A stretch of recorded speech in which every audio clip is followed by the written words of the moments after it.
సిలువ మిషన్ వారిచే నిర్వహించబడుచున్న శక్తిగల ప్రార్థనా కూడిక. దేవునితో ముఖాముఖి ప్రార్థన. దేవునితో ముఖాముఖి ప్రార్థన.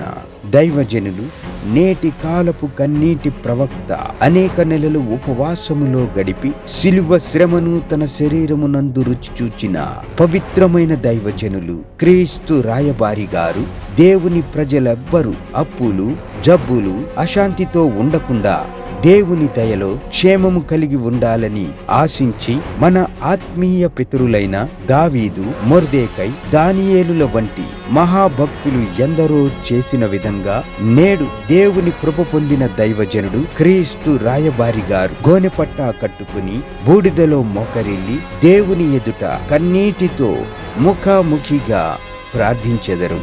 ఏడాదికి ఒక్కమారు జరిగే ఈ మహా ప్రార్థనలో పాల్గొని ఇప్పటికే వేలాదిగా ప్రజలు దీవించబడి ఉన్నారు. కావున చూస్తున్న మీరు ఏ సమస్యలతో బాధపడుచున్నను దోషము తొలగి దీవెనలు కలుగు ఈ శక్తిగల ప్రార్థనా కూడికలో తప్పక పాల్గొనండి. దేవుని దీవెనలను పొందండి. ఏ భేదమును లేదు. అందరూ ఆహ్వానితులే. ఈ శక్తిగల ప్రార్థనా కూడిక జరుగు స్థలముల వివరములు. ఖమ్మంలో ఏప్రిల్ 1వ తేదీ బుధవారం ఉదయం 8 గంటల నుండి జరుగును. స్థలం మంచికంటి భవన్, సిపిఎం ఆఫీస్ ప్రక్కన, ఎన్ఎస్టి రోడ్, ఖమ్మం. కర్నూలులో ఏప్రిల్ 9వ తేదీ గురువారం ఉదయం 8 గంటల నుండి జరుగును.